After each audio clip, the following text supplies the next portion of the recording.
8 and 10. So, A little bit older. so 4 boys, and we just Oh, wow. line them up. You know, Have fun. there are a lot of interesting pictures, and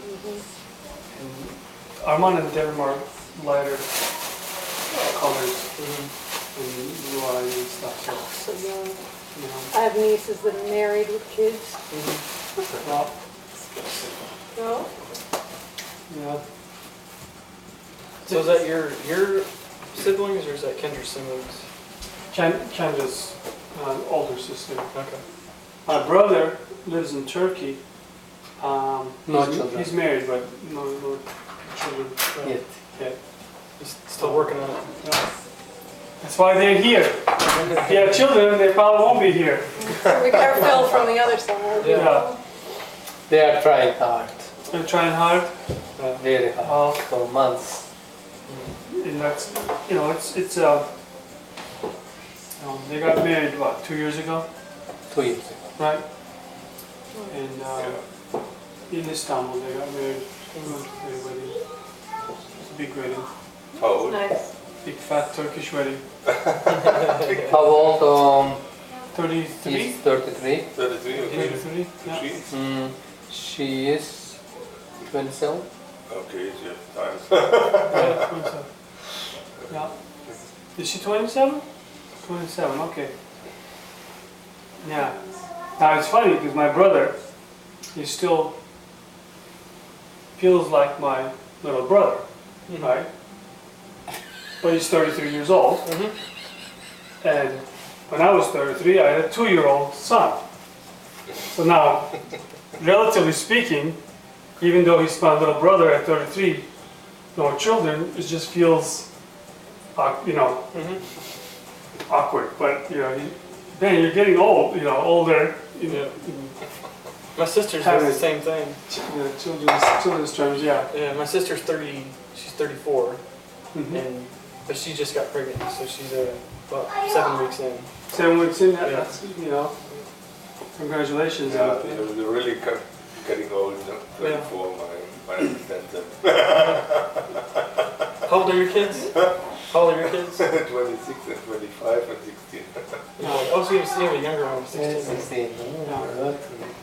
It's funny, growing up with one of my high school really close girlfriends.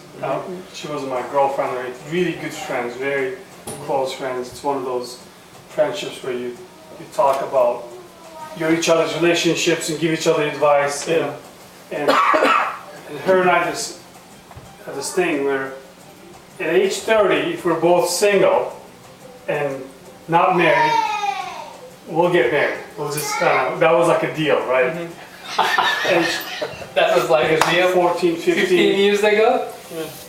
20 years ago. 20 25 years ago, yeah. That was our pact together. Age 30, if we're single, not married, we'll marry each other and we'll call it even, and it'll be good, right? So I'm 29, she's 29, and we're both not married, Oh no. and we're talking on the phone. It's like, we got 1 year left. Get busy. You better hurry up, She's man. like, yeah, I remember. I remember. Oh my god! Oh my God, hurry up. I thought you'd be married by now. I thought I was doing the safe bet. So I got married, you know, When he was I was 29. 29, yeah. No. See, Under the wire, man. that was a close call. Who was that girl, Zeynep? No, Burju. You won't know her. Ah, you know, I don't know. There are other girls that he had commitment for age of 33, 35. That was you guys.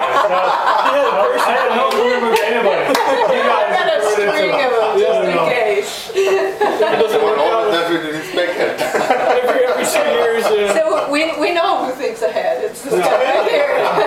good plan. Always got a plan. Plan With the the whole fallback thing. solution. That's right. Always plan with multiple fallbacks. Kendra was the winner. It is funny though. Devin has a friend. Her name is Lily. She's 4 years old, like Devin. And she tells everyone that she's going to marry Deborah.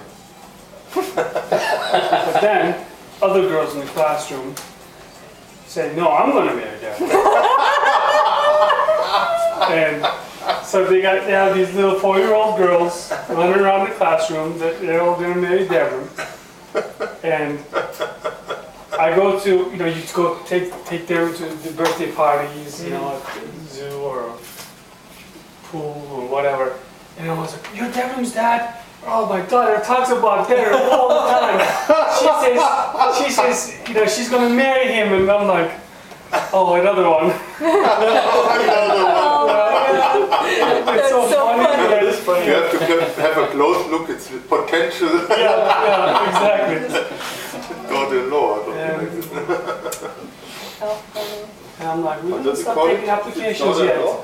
Sınıftaki Yeah. kızlar Yeah. birbirine talip olmuşlar. Lili ilan etmiş bu çocuklardan evleneceğim. That is so funny. Ondan sonra öbür kızlar sıradan bağırmışlar yani. Yok It böyle. isn't, kids have some Veli görüşmesinde bir Interesting. devrim babası Minds. diye. Bütün kız And they go through funny phases too, because my 5-year-old sizden bahsediyor. is oblivious to all that.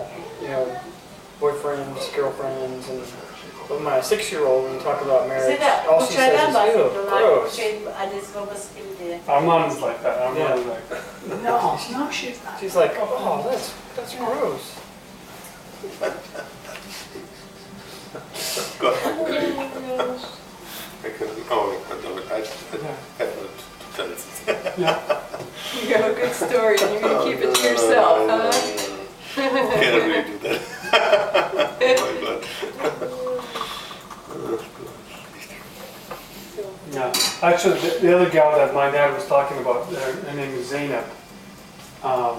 She was my quote-unquote first love in kindergarten. We were 5 or 6 years old. Right. So she was my first love. I was her first love. And I remember her mother came to school, So still coffee left? talked to Ah, yeah. the teacher I diluted my cup. about me chasing her, Lighter, and we're still good friends. Yes. And I'll remember, those. It's very interesting. Something wrong? He's just going to warm it. Warm it? Ah. I warmed it, yeah. Okay. Yeah, we always like warm coffee Okay. mugs or Yeah. the teacups. Warm it up first before you put the cup. Okay, I was not, no, no, Just to keep it nice and warm it for you. sounds good, it sounds right. You want Yeah, more when I have water? the, No, when I have the espresso in the morning, I put water in it and I, Oh, 2 cups, 1 minute, 20 seconds. Perfect. Then do the espresso, it's nice and hot when you get done. Otherwise, But it's like having your, glass cold. cold when you put in the, Cold cold beer, right? Yeah. Keep it in the freezer. Yeah. Well, I do the same thing with our cups. It's good. Do you guys like the baklava? It was very It was good, very good. thank you. So Turkish baklava usually What's in there? I think they're nuts or something. Pistachios? has Pistachio. pistachios in it, more pistachios in it than Okay, it's really great. walnuts. If you are used to Greek baklava, and I'm assuming Lebanese baklava has pistachios in it as well, Yeah, right? Or they do walnut. all three. The Yeah. walnut, Yeah. pistachio, and pine nuts, Right. and cashew. And this, Cashews too? what is the Yeah, name they'll of do- this? I mean, each separate, but yeah, Oh, not together. not all Daisy. together. Yeah. Pistachio? What is the name of this? Phyllo dough. The phyllo dough? Phyllo dough, yeah. Phyllo dough. Did you do it yourself or? No. Phyllo No. dough? Yeah, I would be really impressed if you What? said Yeah. yes. Sorry. If your mother did it. You can buy the phyllo dough, Okay. all nice and thin Yeah. in the grocery stores. But this particular baklava, my parents brought them from Turkey. Okay. So and there's a place called Güllüoğlu. They make really good baklava. They brought some. It's really hard to do. I mean, it's very, very thin. Really thin. It's like pieces of paper. Yeah, you can Thinner kind of than- see the flakes, right? With that? I have never tried to make phyllo dough because it's too difficult. Even like when you buy it from the grocery store, it's very hard to handle. Yeah, you have to keep it moist. Yeah. It dries out very fast. Exactly. And So you falls gotta like apart. really set up your cooking area if you want to make one of these or some of the other pastry Yeah. dishes. You get ingredients ready, and because the moment you come out and if you don't do it quickly, they kind of get stuck and. You know, Okay. It's like paper. You can when you have pastry Wet chefs, paper. you can order different thin and thicknesses of phyllo dough from the grocery store for regular good Joe Schmo people know. But I was reading up on this one time. I like to read on food. It's just fun. yeah. And they actually order different thicknesses from when they're doing pastries. But Yeah, what, you know, but what's interesting though is that certain pastries don't taste good when they're made in the U.S. The flour is different, and they don't come out the same as when you eat it over Yes, in the Middle it doesn't. East. It doesn't come out the same. You're right. Yeah. It tastes a little different. The flour is different here, and Yeah. and certain pastries won't set right. I mean, they come out okay, but they just the texture or something will you just can't get it right because the flour. I was talking to one of the bakers, and he's like, "Yeah, it's the flour. If I want it to come out right, I have to order flour from Canada." And I'm sure the type of yeast that they use in it, it makes a huge The difference. flour, the wheat, You know, the ground taste of the wheat, bread, and the like, you know, flour. bread. You know, whether it's winter Yeast wheat quality. or summer, yeah, Flour. flour, Flour, Okay. Yeah. yes. Oh my God. I would never learn English. Flour, not flour. I guess, I'm not saying it very well, because it should be pronounced, you should be able to hear the difference in the pronunciation. 'Cause it's Yeah, flour. flour versus flour, Flour. Flour has Flour. one syllable, flour has two it's two syllables. syllables. Okay. And desert versus dessert. Yeah. Oh, everything is clear for me. Oh, yeah, now you got it. That's what I feel like when I'm trying to understand Arabic. I'm like, yeah, there's this plant called bahli, and sometimes I say bahli instead of behli, and my husband goes, no, that means stupid. And you know, I was like, no, okay, I'll never get this plant right. Yeah. But in US, you drive in a parkway, you park in a driveway. Driveway, yeah. Yeah. Yeah. Not the Right? Yeah? Park in a driveway. A driveway. Driveway. You park in a driveway and you drive on the parkway. Yeah. Okay. And opposite. Right? Don't I mean, ask me. But my husband, I'll be like, oh, I'll say it's on the sidewalk. And I'm talking, you get a little loose with English, right? I'm talking about the walkway from the house to the sidewalk. That is not a sidewalk. Okay, I'm sorry. The walkway, you know, he's like, that's not a sidewalk. And you know, you get pretty loose when you grow up in the States and you say sidewalk for anything that's a cement flat area. It doesn't matter whether it's really the sidewalk or not. Right. And he corrects me, that is not a sidewalk. Excuse me. Because he's looking in the wrong place. that's it. Okay. The English language could be tricky, and it took me a couple of years to understand some of the intricacies. And You know what my husband used to do when we were dating?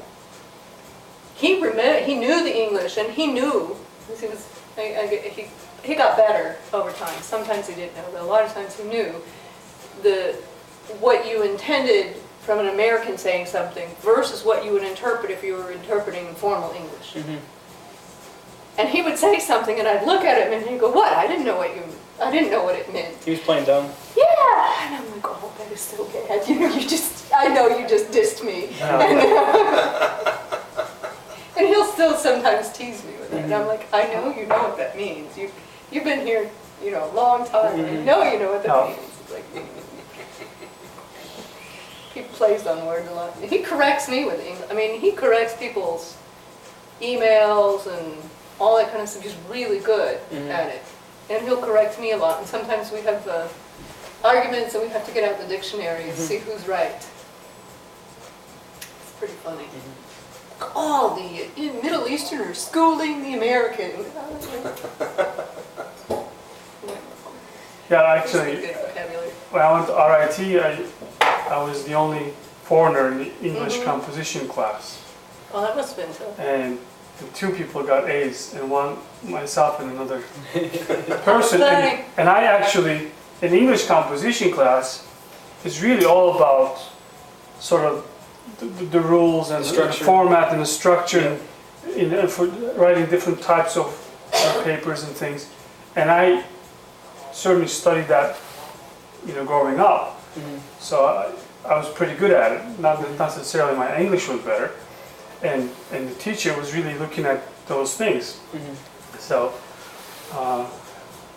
and it was one of those things where either I had to take that class and do well, or at RIT, for whatever reason, all the foreign students had to take like half a year of English as second language class, or extra classes. Now it wasn't more money, but more work, certainly. Yeah, more work. Sometimes it could put you behind a little bit with those things, yeah.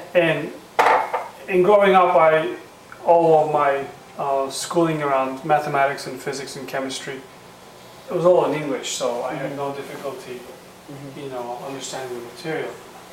And so I'll take the English composition, do whatever I need to do to pass it. It was one of those liberal arts requirements anyway, so it worked out pretty good. But I learned something new every day. I used to get Webster Dictionary word of the day emailed. You learn about a new word each day, its background, how it's used. Yeah. It still throws me every once in a while. I'll say something and my husband will look at me like, what? And totally like, I just said something foreign, and I don't realize that I've never ever really said that before. It was something from my childhood, a phrase from my childhood that's not really used in Texas or something, and all of a sudden, for some reason, it comes out of nowhere, and he's looking at me like, what the heck do you mean? And then I have to stop and think, what did I say? Because I'm past the conversation, and I'm like, what part of that did you not understand? I'm thinking, how do I, finally I'll figure it out. But I usually give Canada that face when she talks about shopping. Yeah? Shopping. What's shopping? I don't know what that is. That doesn't compute. That doesn't compute. It's a French word. It's Christmas, so what? Come on. Yeah. Well, I just don't like parts that I can understand some Arabic, but if they get too involved in Arabic, I can't get it. And sometimes with Arabic is difficult. It's hard. It really is difficult. It is. It took me a long time to get certain parts of it, and I can understand more of a conversation than say it. But I think if I were around it for a year, I'd be okay. But I think certainly you could. But I'm not okay completely. I mean, it's really hard. Reading and writing. Do you understand Arabic? Hardly. No. Okay, I was grown up with a lot of Arabic words in Turkish. Yeah. I can understand in daily language what they are saying, what they're trying to tell me. Yeah. But when it comes to reading or writing, absolutely I'm finished. Okay. Because as you were trying to explain, only the Quran language is readable, eligible. Is the simplest writing level. Yeah. The Quran.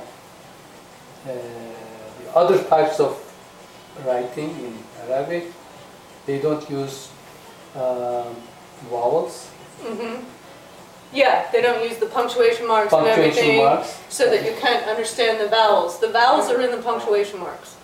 It is. So you can have the exact same letters without the punctuation marks. You don't know which word it is. It could be 2 or 3 different words. Sure. There's a whole story of some rich man had written, how do you say, a letter of introduction for some young boy, and he went to take the letter, and he forgot his punctuation, and the difference between this is a good guy and kill this guy, he's a bad guy, was punctuation. Is the that whole right? story about this difference between, you know, you can use the punctuation or not. That's it's unfortunate. different words. Oh man, Oh, punctuation. crap, I forgot that. I'm sorry, dude. Yeah. Well, Ahmed was a good guy. He was a you good know. guy. I'm sorry. You know, it's So really... are you supposed to figure out the word based on the context? They do. I mean, most handwriting, they skip a lot of the punctuation, and you do it based on context. But even worse, Okay, you know, really? I didn't know like that. the let's say an S is supposed to be 3 ticks, like this. You know what they write, handwritten? A straight line. A straight line that's long enough for the 3 ticks. There's a straight line that means something else, but a straight line that's long enough for 3 ticks is a sound. And I read somebody's handwriting, I'm like, I can read the print when it's printed, like on a computer, okay, I can figure out the letters, and when they handwrite it, I'm like, and Charles goes, it says this, and I'm like, German. I cannot Okay. even read my own handwriting. In German, I was thinking, okay, at least the letters are you know, Latin letters, and I was teaching a class in Germany, and they were filling out a form, and I was thinking, okay, they're filling out a form, but they're all writing the review in German. And so I'm like getting all the forms back, and I'm really curious what this guy had to say, because he was very outspoken in the class, and I started reading through it, and I thought I could see the letters. Type in the letter for a translator, it didn't even come to a real word, which means I can't read the letters. And I'm like, because the way you do your ins and your m's is very different than the English way you do your ins and your m's. It's sometimes hard to tell, should it be an N or an M or a G or something. And I was like, I couldn't even discern the letters. And that's when I realized how much we, with handwriting, interpret the letter that's there based on what we think should be there. Not the fact that it actually looks like an S, but that's the only logical letter that should be in that position given the other letters or context of the conversation. And that's when I realized that handwriting is more contextual, and we kind of, because I have a few notes too, Uwe, where I went back into my notebook and I looked at it and I went, I have no idea what it The was trying to problem is say, but I can't read that it. 20 years you're writing only with computers, and then you have to write something with hand. Oh my god. Oh yeah, and you try to look at it and you're like, Actually, my hand hurts when I have to write. You cannot control your fingers, anyone. I used to realize that when I was in primary school, you know, after 4 months of summer vacation, starting another year, you can hardly hold the pencil and write something. It needs some exercise to make It's your embarrassing, but it's true. Now, can you imagine for 20 years we are not using our fingers? I cannot as a even kid, write I would my sit there and own. practice letters. You know, Yeah. how much of that is in school anymore? You know, I mean, really, all through grade school we had penmanship. Sometimes really, but I had They still do it I had to now. fill out this I make transit paper. my 6-year-old has great penmanship. My 5-year-old, I make her rewrite stuff all the time. I look at it, I'm like, Formula. try again. There's an And I argument wasn't able to hanging out. write my own name correct at the first time. Is that right?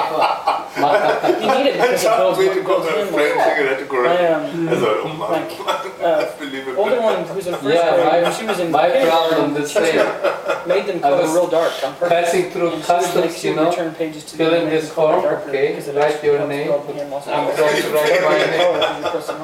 And write your profession. I write engineer. Yeah. I had no idea. She looks at me, what kind of engineer? The one that spends a lot of time on the computer. You cannot write even your name.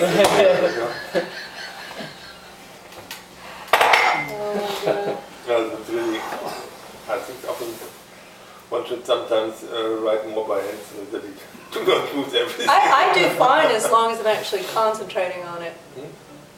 But if I'm not paying attention to it and I'm just kind of going along, I like to scribble, and I like, scribble along. you know, like yeah. have a notepad. Yeah, that is, I draw a lot it of really pictures. don't I help should me if draw I make in a notes meeting. with my hand because I can't read it later. I want to doodle. Can I draw a cat? You know, and then I'm like, okay, that's not a good picture to have waste a piece of paper. Quit doodling. I used to doodle a lot in college. I know, it was pretty bad. Because I have to doodle in order to force myself to think, otherwise my mind will wander a little bit. Particularly if it's a topic I'm waiting for a topic to come along and I'm trying to concentrate, and I start drifting. You know? Especially when you do mathematics. I found it very helpful that you write it clear and nicely, because it helps you focusing on the topic. Yeah. And if you start writing like this, then this is the sign that your goal is not focused. Then you're not able to solve it. Yeah, mathematics, that's real important. You need to be concentrated. You have to make step by step, and then you build up a small piece of art. Yeah. Now my kids, our mom is starting kindergarten, and they're going through the Singapore math concept, and it was new. It was new to me. Apparently, in Singapore, they're very advanced in mathematics, and you don't. It's not the traditional sort of 2 plus 5 is 7. They put it in front of them as a problem. Word problems. Word problems, and then they do these word number bonding and visualization. When something minus something. You think in terms of these blocks. Everything is either ones, tens, or hundreds, and it's a very different concept. And so just your old school way of you just add it up and carry things over. They said no, that's not how we want to teach it. And as a parent, like, what do you mean? That's not math. That's something different. No, it's trust us. It takes. Some trust, and there's little writing. You don't write like math. You have pieces. You visualize. A lot of tools and things. That would be hard. My kindergarten. Hard on my part to kind of sit back. Yeah, it's very difficult. Yeah. They have this number balancing thing. It's 2 and 5. You have 2 and 5 here. You have put these pieces 2 and 5. That balances 7 over here, and that's how they learn. The 2 plus 5 is 7. But they kind of think through that, and apparently, as they advance in math, it's the concept of the equal sign. Yeah, Helps with that. and the best part about the whole thing is all the kids in the school they're loving whole math. They're just in it. Yeah, that's most important thing, because that's the most critical thing we see in Germany. My daughters and my children made physics, and they made this teacher made such a terrible lessons that they really don't like it. Yeah. And that's me. I'm a physicist. Yeah. Oh yeah. That's a pity. Yeah, my first physics I can teacher. do what I want. My own children do not like my profession. And my first year of physics in college, I had a really good teacher.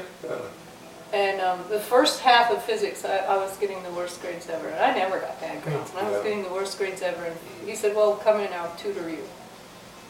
And I remember, because this was my first big success at college, where I came back from, I had to get 100% on my final to get an A.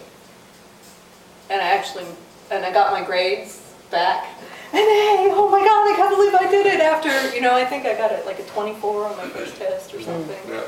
And but he was really good, kind of built the confidence, like you can do this physics, because the teacher that I had in high school just big difference, right? Screwed me up, and to the point where I was nervous about doing anything in physics, and I could do calc, and I could do all this other stuff. You'd think, okay, physics, simple first year physics, can't be that. But I had such a negative, I can't do it kind of thing, because the teacher in high school, it was, really, it just really made a difference. If you have bad teacher, they destroy everything. Yeah, it's hard to come back from it. Really hard to come back from it. My high school physics teacher was really cool. Yeah. He's also the football coach, So he was a football coach, plus he was a physics teacher, plus he had a bunch of patents for what do you call them? Not artificial heart, but the pacemaker. Mm-hmm. So because he worked through the University of Michigan. Pacemaker, now I understand what the pacemaker sounds like. But he, anyways, he used to always, he didn't believe in giving us, thing which makes your heart, Controls your heartbeat. Yeah, Yeah. okay, my God. So he wouldn't give tests. He wouldn't give tests because tests, it was too scary of a word. So he would give quizzes, and he would pass out. And he was kind of a geek too, because he'd pass out the quizzes, and he'd be about 3/4 of the way through, and he'd say, "All right, you guys can start whenever I give you your quiz, but not before." Is that right? Yeah. So, the interesting thing, like physics compared to mathematics, is so much more hands-on, and it could be so, it's practical and fun in It's more class. conceptual too. Conceptual, there's, Yeah. Things you can, I mean, this is physics, If I do this, it goes faster, Yeah. And so it's very important to have a teacher that can maybe engage you, but Greek can really scare you as well. Yeah. And I think we all have examples. I had a math teacher who was just horrible. Another math teacher, the guy was unbelievable. Like you could just sit and listen to him teach math for like hours because he was so interesting. And Yeah. he would tell stories about, history of calculus and what Greeks did and what they built somehow and how they used calculus to do something like, holy wow, it's Yeah. like, that's why I could, if all else fails, I could build the pyramids, but it's already been built, so I guess I could do something else with it, Yeah. So that's what I like about the Singapore math concept. It's different. And they had a math class just introduced the concept to the parents, and all the parents are in the school, and everyone's like, "This is not math. What kind of crap is this? That's not how you." But the whole concept is introduce it so that you can teach it to different children using different senses, different approaches, and not have this one method. Which, you know what? If Singapore, It'll make them smarter in the kids in long run, Singapore probably. can do it, I'm sure kids in Scarborough can do it So as well. it's in Singapore, it's developed in Singapore, or it's also It's called Singapore Math. If you Google it, Yeah. in Singapore Math, Okay. I mean they got now books and everything, whole websites dedicated to this, and apparently kids in Singapore, school kids, from kindergarten all the way up, through middle school, senior high school, apparently have the highest score in mathematics. Okay. And when they look at how they teach math, and it's all about problem solving. So like, for example, the teacher said, when we send these homeworks, or they call them, challenges, don't ever give them the answer. And it's not about get them to find the right answer. It's, especially at this stage, for them to think through, Understand how to solve the problem. understand the option. They could get the wrong answer, that's okay. And then she said, even if they get the right answer, we're going to ask them, how did you get the right answer? Why do you think? Are you sure that's the right answer? Show it to me. Kind of stuff, right? Yeah. I think that's probably a very motivating lesson, and that's the main thing. If someone is motivated to learn something, he learns much more easier. Right. Definitely. Yeah, and that's the reason. And if you be able to motivate your child to learn, to interest your child to math in a very early age, then you have it. That's the whole, Yeah. the half friend. Yeah. With the in German, halb Miete. No, that's really cool. I watched a whole, they were having a series, I think it was on CBS, something called Teach. And it was really interesting, and they were going through different school systems and talking about some of the challenges they had with teaching kids. And they showed these two different math concepts. One is where they completely switched over to the Khan Academy program. And this is where, and the teacher actually has to learn a little bit about how to do this. So initially she wasn't very successful until she finally figured out how to run the class properly. But the kids do their own pace with the lessons on Khan Academy, and the teacher monitors them, and then she starts to put the best students with the worst students. So the good students are teaching the students who can't get it. and then it starts to elevate the whole class. And that was one thing that they did. It was very interesting. Sometimes Charles and I go on Khan Academy just to remember math, you know. Yeah. How do we do something? What do we do? We were nerds. Dating, we watched California, Berkeley or something. They had a series in PBS where they would do the history of math every Saturday.